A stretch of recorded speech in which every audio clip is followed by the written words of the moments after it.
Take me back to that day, and give me a sense for what that day was like. Were you expecting severe weather? Were we in risk? What? Give me a sense for what were the expectations for that day? I was working the 5 in the morning till 1 in the afternoon. And Jim Zoller came in around 7:30, and he says, "Boy, it's going to be one heck of a day." He said, "I put all my valuable papers and my money in the freezer downstairs." I went outside and took some temperatures just before he got there, and it was just absolutely muggy. I mean, you can cut the humidity with a knife. And Jim said, he said, "It's going to be one heck of a day." He said, he said, "What are you working, George? You're not working until 8 o'clock?" I said, "No, I'm until 1 o'clock, Jim." He said, "No, you're staying." Yeah. It was anticipated. It was expected. The tornadoes were not expected. They had a severe thunderstorm warning out, and then the tornado warning came out, or the watch, I should say. Then after that, things just start, wow. Okay, if I recall, the Omaha tornado was preceded by either 2 or 3 in northeast Nebraska. Those like an F3 and an F4. F5. F5 that preceded the Omaha tornado, correct? The timeline I'm a little fuzzy on, but I do remember when Dr. Fujita, who was the premier meteorologist with tornadoes, he was more interested in the one that hit Magnet, Nebraska. Right. Because it was an F5, it was out in the middle of nowhere, and he just wanted to study the styrations of the thunderstorm or of the funnel cloud. And Dr. Forbes, who was with the Weather Channel, I remember him when he had hair. Okay. Okay, he was there, and they were really, really studying that one. Yeah. And then Dr. Fujita also was very interested in the little curve that the Omaha tornado took in the Creighton Prep area, because it was heading on a course of around 190 to 180, and then it did a one from 160, and it hit. So it made kind of a hard left turn. A hard left turn. And he was more interested in that also. There's so many nuances about that tornado. They studied that. Well, they're probably still studying. Okay, now that day, were you running radar? I was the radar. Okay, take me back to the time when the warnings, and give me the scenario. I understand there were some react spotters, that sort of thing. Kind of give me the how that whole thing played out. Well, first of all, I just want to say one thing. Ground truth is very, very important. Yeah. Thank God we had REACT, the Exarban Radio Club, Omaha Police, the fire, all the volunteers. Right. They played a big, big part in what, at one time, they estimated something like 30,000 people were in front of that tornado at one time. Only 3 people got killed. That's amazing. Around 2 o'clock, things start building up, and I was in the radar room, and I was getting a little antsy because I knew some thunderstorms were going on there, and that scope. We had a WSR-3 radar. We didn't have Doppler radar at that time. No Doppler radar. Right. None. This was out of a old Navy PBY. It was surplus radar that the Navy used, and the Weather Service grabbed them up. And it was a WSR-3, and I think the serial number on that was number 2. Wow. Okay. And it was a analog type thing, and a lot of gray. I mean, it was. You look at those images on those old radars. It was real-time radar. We didn't have to wait for the thing to go around and analyze it. And I looked at that and I said, "Wow, I have to start doing something here because things were getting in close around 3 o'clock." And so I start massaging what we call massaging the thunderstorms. I elevated the antenna, I lowered the power, and I began looking around. And I don't know what it was, but I think the Holy Spirit was guiding me, Jim. I'm not kidding you, because I had so much anonymous propagation at the time and a lot of clutter, a lot of when you're so close in Omaha, buildings, everything was giving you problems. So I had to elevate the antenna. And I didn't want to lose anything in the lower area. And all of a sudden, I had 2 guys behind me, and they were watching what I was doing, Dale Wilson and Leo Behrens. They're both gone now. But Dale was looking. He says, George, he says, I'll look about Council Bluffs because we had a report of a funnel cloud over Council Bluffs. I said, really?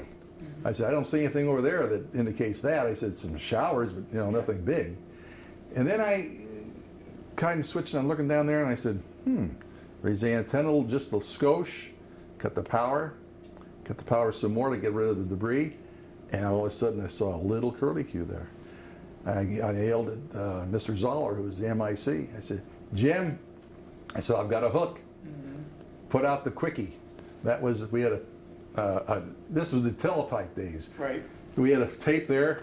We had a tape for severe thunderstorms. We had a tape for flash floods.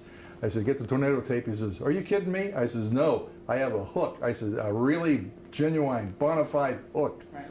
And he sent it out, and that was it. And it happened to be the same time that Mr. John Tracy, I think his name was, spotted the funnel cloud coming down around, what, 98th and Harrison, was it, I think? Something like that. And that was it. And then it came up, the closer it got in, I lost it because it was too close. Where was the Weather Service then?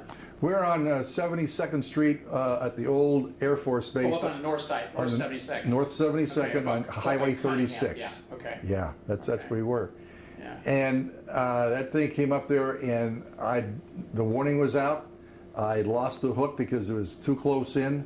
That old WSR-3 radar was a good radar, but when things came in too close, what they call a cone of silence. You just lost it. And if you raise the antenna, all you're shooting up, you're missing all the good stuff in the ground. At what point did you know you had a tornado on the ground? After you saw the hook, you put the warning out. How close was it, or how soon after that did you get confirmation? Was it fairly quick?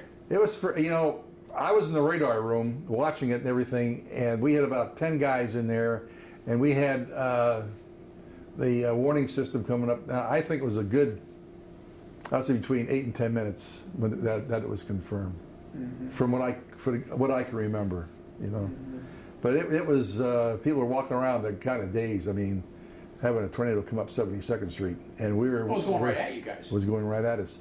And we had a observer that lived in the Benson Park area. That's where it lifted up, right in Benson Park. Right. He was down in the basement, he kind of looked out, and he saw all this white stuff on the ground in Benson. And what it was the water condensation from the tornado. Really? Okay. Yes. Turned the grass kind of white when he was looking at it, yeah. It was amazing. It really was. We had a lot of debris fall on top of us. We had bank receipts from the Ralston Bank. Really? Yes. Wow. And we had a lot of insulation, pieces of houses, siding and stuff like that, but no money. Did you guys ever have to take cover? I mean, did you wind up taking cover? Well, we had people. How did that work? Yeah, we had people out there looking. We had the electronic technicians looking down the road, and all the weather guys we were inside, and Bill Wilson had his guys out there, and they were looking. They were protecting us, so to speak. Yeah. And it never came up. It lifted up there. Then I think it kind of went, if I remember correctly, over there. Just about 10 miles, I think it dipped down again. It did. Went over toward BB Town. Yeah. Yeah, F2 over there. Yeah. 40-year anniversary. Yeah. Do you ever forget anything like this?